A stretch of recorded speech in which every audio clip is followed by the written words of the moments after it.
Hola, bienvenidos al podcast de Entre Canos. Somos Emma y Carlos, sus anfitriones en este espacio para mayores. ¿Sabían ustedes que la longevidad no empieza en edad avanzada, sino en etapas tempranas de la vida? Reflexionemos en esto. Y vaya, creo que es una reflexión súper necesaria hoy en día, porque fíjense que el punto de partida de nuestro análisis de hoy nos exige una reestructuración completa de cómo entendemos el paso del tiempo en el cuerpo humano. Sí, totalmente. Es de sus temas que te sacuden la perspectiva, ¿no? Exacto. O sea, allá afuera hay un consenso generalizado que asume que los programas de salud y longevidad deben enfocarse, pues, simplemente en añadir más y más años al reloj biológico. Claro, estirar la liga lo más que se pueda. Ándale, tal cual. Sin embargo, la evidencia clínica que revisamos revela que la inmensa mayoría de estas estrategias de bienestar actuales están incompletas. Diría que hasta mal diseñadas. Híjole, es una declaración fuerte. Lo es, pero es la realidad. Abordan la vejez desde una perspectiva súper reactiva, ignorando el componente fundamental que de verdad determina si esos años extra van a valer la pena. Que ese es el meollo del asunto. Y por eso, el objetivo de esta charla es, desempacar esa pieza central que nos falta en el rompecabezas. Así es, para dejar de perseguir únicamente la extensión de la vida y comenzar a asegurar la calidad de la misma. Porque, piensen ustedes en esta obsesión cultural tan palpable que tenemos con llegar a los 100 años. Uy, sí, todo el mundo habla de eso. Vemos documentales sobre zonas azules, leemos un sinfín de artículos sobre dietas milagrosas y pues la meta implícita parece ser tachar la mayor cantidad posible de días en el calendario, pase lo que pase. Claro, como si la edad cronológica fuera un trofeo por sí sola. Exactamente, pero la ciencia médica viene y nos pone un freno de mano a esa idea. Porque, clínicamente, la medicina moderna es buenísima para mantener a un organismo respirando, latiendo y metabolizando por décadas. Te mantienen con vida biológica, sí, pero la calidad es otra historia. Exacto.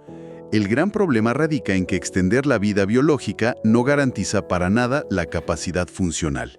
Y quiero plantear una analogía que viene al caso. A ver, cuéntanos. Querer vivir un siglo sin autonomía funcional es como extender el contrato de alquiler de un auto por 10 años más, cuando el motor ya está completamente desvielado y la transmisión no sirve. ¡Wow! ¡Qué buena comparación!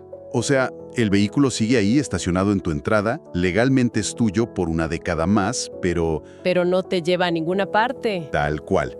Termina siendo un adorno carísimo y muy frustrante. Esa imagen ilustra perfecto la diferencia entre cantidad de vida y calidad de vida funcional, porque el motor de ese vehículo, en términos gerontológicos, pues es nuestra autonomía. El poder valernos por nosotros mismos. Totalmente. Hablamos de la capacidad de abrocharse los zapatos, de levantarse de una silla sin usar los brazos, de recordar el camino a casa. Sí, de decidir tu propia rutina diaria sin depender de nadie. Exacto. Esa autonomía es el verdadero y único indicador de éxito. Entonces, si aceptamos que el objetivo real no es la longevidad del calendario, sino preservar ese motor funcional, surge una duda biológica inevitable. ¿En qué momento empezamos a perderlo? Exacto. ¿Cuándo se descompone la capacidad motriz y metabólica? Pues la intuición nos sugiere que las alarmas deberían encenderse, qué sé yo, a los 60 o 70 años, ¿verdad? Pues sí, es la edad en la que suelen aparecer los dolores en las rodillas o te fatigas subiendo escaleras. Claro. Sin embargo, los datos clínicos rompen por completo con este paradigma. El momento óptimo para iniciar una estrategia de preservación no está en la tercera edad. No me digas que es antes. Mucho antes. Está en la ventana de los 30 a los 40 años. A ver, un momento. Vamos a detenernos ahí porque estoy seguro de que esto le brinca a más de uno. Es un lapso súper contraintuitivo, lo sé. Claro, porque entre los 30 y los 40 uno suele sentirse invencible. Estás en el pico de tu carrera, crías familias, corres maratones, te desvelas y el cuerpo se recupera como si nada. Parece que la energía es infinita. Entonces, si no hay alarmas ni dolor físico, ¿cómo convencemos a la mente de alguien de invertir dinero, tiempo y disciplina en un problema que no se puede ver ni sentir? Es un gran reto psicológico. O sea, ¿cómo le explicas al cerebro que el edificio se está agrietando si la fachada luce impecable? Pues la explicación reside en comprender cómo opera este daño acumulativo en las sombras. En las sombras. Sí, o sea, la fragilidad física nunca aparece de golpe una mañana cualquiera. Es el resultado de décadas de erosión metabólica. Como una gotera constante. Exacto. Y el primer gran detonante en esta etapa de invencibilidad es la sarcopenia progresiva.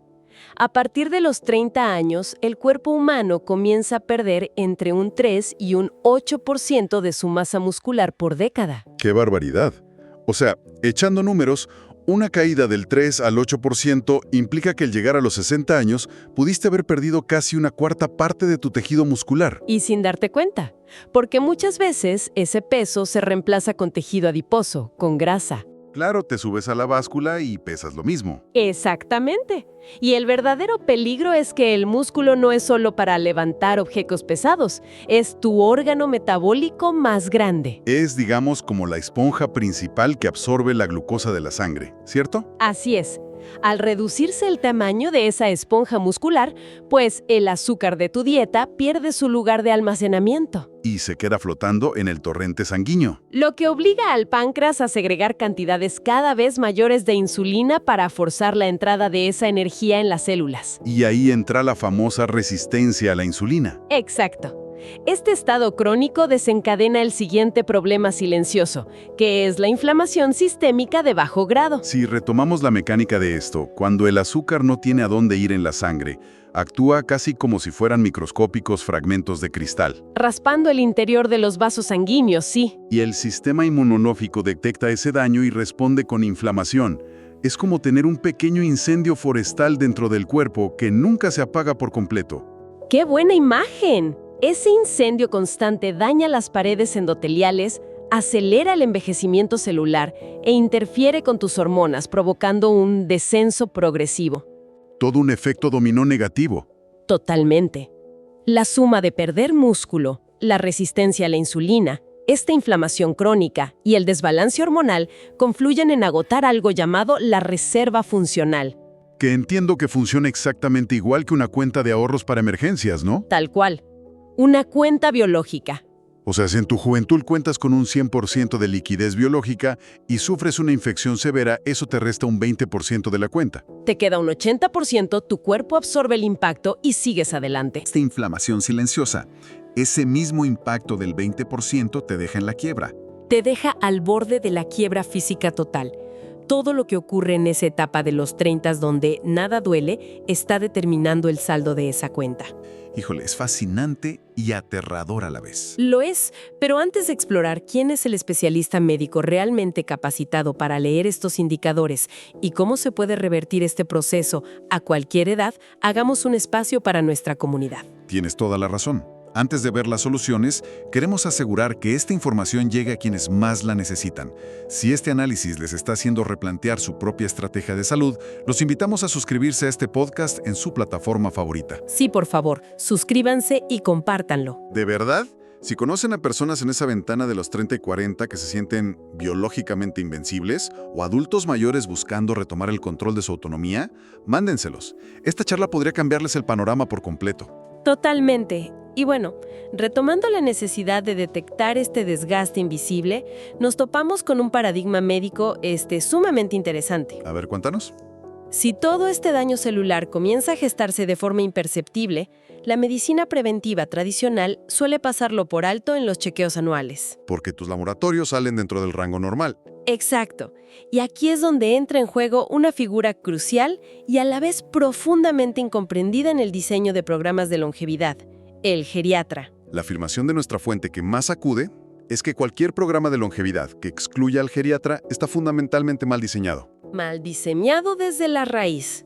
Pero hay un estigma innegable en nuestra cultura. O sea, asociamos la geriatría exclusivamente con la etapa final de la vida. Sí, como si fuera el médico de los últimos días. Pensamos en el geriatra como el médico al que vas únicamente cuando ya necesitas andadera para caminar o cuando la pérdida de memoria es evidente. Y esa limitación conceptual es uno de los mayores errores del sistema de salud actual. El especialista en geriatría no es un médico para el final del camino. Entonces, ¿cuál es su verdadero rol? Es el profesional con el entrenamiento clínico para comprender cómo envejece tu estructura antes de que se manifieste la dependencia. Ellos ven anomalías en tu forma de caminar, alteraciones en cómo retienes músculo y sutilezas que a otros médicos simplemente no les interesan. Porque para los otros especialistas aún no es una enfermedad diagnosticable. Exactamente. Pero fíjate, pensar en consultar a un geriatra a los 40 o 50 años suena para muchos como contratar a un abogado especialista en quiebras el mismo día que inauguras tu negocio. Suena súper pesimista, ¿verdad? Sí, parece que te estás rindiendo muy pronto. Pero la realidad clínica nos demuestra que el geriatra actúa más bien como el asesor financiero preventivo. Ándale, esa es la visión correcta. Lo contratas tempranamente con el propósito específico de asegurar que esa quiebra funcional nunca ocurra. Su objetivo no es curarte la enfermedad del mes, sino trazar una estrategia biológica a 20 o 30 años. Y esa estrategia preventiva es fundamental para evitar lo que en medicina llamamos la cascada de dependencia. ¿Cómo funciona esa cascada? Imagina a una persona adulta que experimenta un ligero tropiezo en la calle, solo porque perdió fuerza en los músculos del tobillo. Algo no diagnosticado. Claro, un mal paso que a cualquiera le pasa. Ese tropiezo termina en un esguince menor, pero por precaución y a veces por un miedo subconsciente a caer de nuevo, esa persona deja de salir a caminar y reduce su actividad física. Y esa inmovilidad acelera la pérdida de músculo que ya traía. Exacto. Meses después, la debilidad en las piernas es mucho mayor, y eso provoca una caída real y severa dentro de su propia casa. Una fractura de cadera, por ejemplo. Sí, seguida de cirugía, semanas en cama, pérdida total de autonomía y, de forma muy alarmante, un rápido declive cognitivo por estar aislado en un cuarto. ¡Qué fuerte! ¿Todo por un simple esguince mal manejado? El enfoque geriátrico interviene en la fase del primer tropiezo imperceptible para detener todo ese efecto dominó. Ellos observan el bosque completo, no solo el árbol enfermo. Que contrasta muchísimo con el enfoque fragmentado de hoy en día. Porque conforme envejecemos, es súper común terminar viendo a 5 especialistas distintos. Hoy sí, la famosa receta interminable. El cardiólogo te da una pastilla para la presión, el reumatólogo otra para las articulaciones, el gastroenterólogo suma un protector gástrico y el endocrinólogo otra para la glucosa. Y se genera una polifarmacia terrible. Nadie evalúa cómo interactúan esas 5 moléculas en tu sangre. Y esas combinaciones suelen causar mareos silenciosos o confusión leve, que irónicamente te hacen tropezar y detonan la cascada de la que hablamos. Exacto. Por eso el geriatra entra como director de orquesta. Analiza todo tu organismo para limpiar recetas y asegurar que la carga química sea la mínima. O sea, su métrica de éxito es preservar tu función, no normalizar un numerito en un papel de laboratorio. Y eso lanza una crítica directa a una tendencia muy lucrativa hoy en día, la llamada medicina de longevidad comercial. Las famosas clínicas biohacking, ¿no? Sí. Te cobran fortunas por medir la longitud de tus telómeros, niveles de moléculas súper raras o hacerte resonancias de cuerpo completo buscando juventud celular. Y la verdad es cruda. La fuente lo dice increíblemente bien. La longevidad sin geriatría es puro marketing. La longevidad con geriatría es verdadera medicina. Es una gran frase. Porque, de nada sirve tener un reporte que dice que tus células son de alguien de 20 años si en la práctica no tienes la fuerza para levantarte del inodoro solo. Exactamente. Venden la ilusión de detener el tiempo celular, pero descuidan la biomecánica del cuerpo.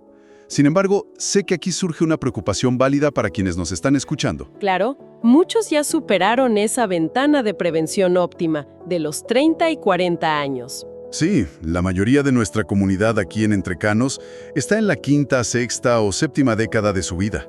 La pregunta inevitable es, ¿el daño invisible ya ganó la partida? Tienen el temor de que el tren ya se les fue. ¿Y se les fue? Para nada. La fisiología humana es extraordinariamente resiliente.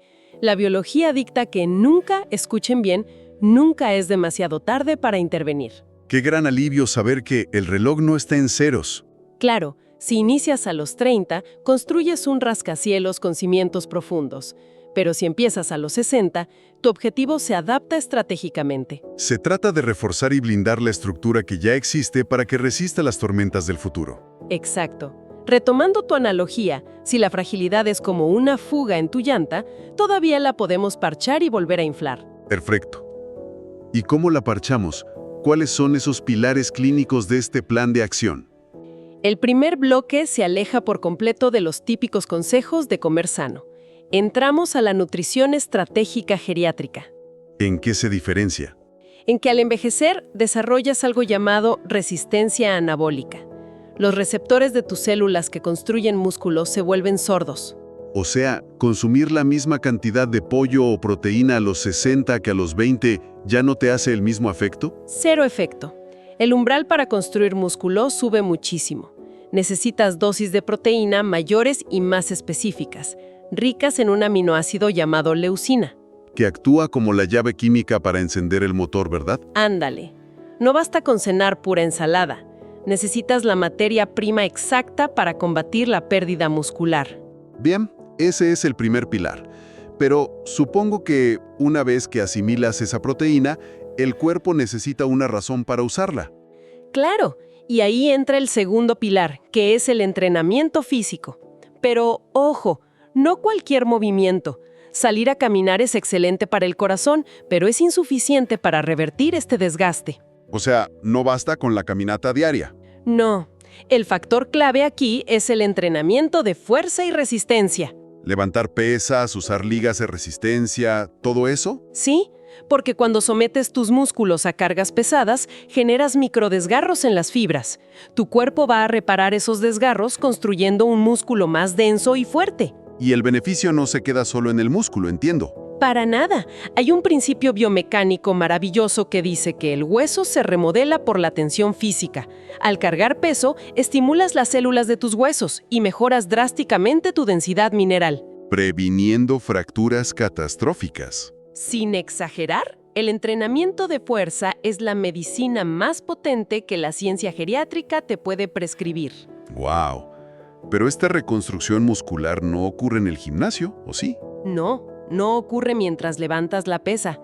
Todo este proceso de regeneración biológica sucede durante nuestro tercer pilar fundamental. El sueño profundo. Exactamente.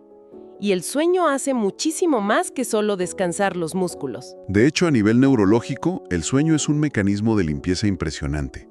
Siempre nos dicen que hay que dormir 8 horas para descansar, pero la arquitectura del cerebro oculta algo fascinante. El sistema linfático me imagino que vas a mencionar. Precisamente, durante las fases profundas del sueño, las células de nuestro cerebro literalmente reducen su tamaño, permitiendo que un líquido fluya por el tejido neuronal. Como si fuera una lavadora a presión. Ándale, funciona como un sistema de lavado que barre y elimina las toxinas metabólicas que acumulamos en el día, específicamente unas proteínas que están ligadas al desarrollo de Alzheimer y otras demencias. Es increíble. Si sacrificas tu sueño crónicamente, ese sistema de limpieza falla. Las toxinas se acumulan y tu cerebro se ahoga en su propia basura metabólica. ¡Qué imagen tan fuerte! Y me imagino que esto está ligado al cuarto pilar, que es la gestión del estrés crónico. Muy ligado. En la vida moderna, nuestro sistema nervioso se queda trabado en un estado de alerta continua, y eso inunda nuestra sangre de cortisol. Y el gran problema del cortisol elevado todo el día es que es altamente catabólico. ¡Te destruye! Su función biológica es descomponer tu tejido muscular para mandarte glucosa rápida y permitirte huir de un peligro. Pero si el estrés es tu día a día, literalmente tu cuerpo se está devorando su propia masa muscular por estrés. Y para obtener energía que ni siquiera usas, lo que alimenta la resistencia a la insulina de la que hablábamos. Es un círculo vicioso. Y para frenar este estado de alerta llegamos al quinto y último pilar. La salud cognitiva y el tejido social, porque nuestra biología no opera en un vacío. O sea, estar aislado no solo es triste, enferma. Científicamente comprobado, el aislamiento social y no tener un propósito vital se miden en la sangre como marcadores inflamatorios físicos que aceleran la atrofia del cerebro. ¡Wow! El cerebro nos exige salir de la rutina, aprender habilidades, socializar, debatir. Todo eso es un escudo biológico contra el deterioro. Totalmente. Y para que todos estos 5 engranajes funcionen al unísono con los años, necesitas un sistema de seguimiento súper personalizado. Claro, porque tu metabolismo cambia. Lo que te servía a los 60 no te va a servir igual a los 75. Es una estrategia viva, dinámica, guiada por especialistas que entiendan la meta final. Pues en conclusión, el éxito biológico no radica en evitar la muerte o sumar años estáticos en un calendario. Se trata de preservar la esencia de tu vida independiente, tu capacidad de moverte, decidir y mantener el control sobre tu existencia. Ese es el triunfo real. Ha sido un recorrido analítico tremendo y creo que dejas una inquietud muy válida sobre la mesa. Sí, para cerrar, quiero dejarles la gran pregunta que plantea la fuente. Reflexiónenla en casa. ¿Su plan de vida o su programa de salud actual está midiendo años de vida o está midiendo años de autonomía? Por cierto, ¿saben ustedes que en el segundo semestre del año se realizaremos Hispanoamérica Unida? Un evento virtual en el que daremos voz y presencia a los actores principales de otras cumbres de economía plateada o de la longevidad, Silver Summits, foros, congresos y todo esfuerzo alrededor del mundo focalizado en el segmento de mayores.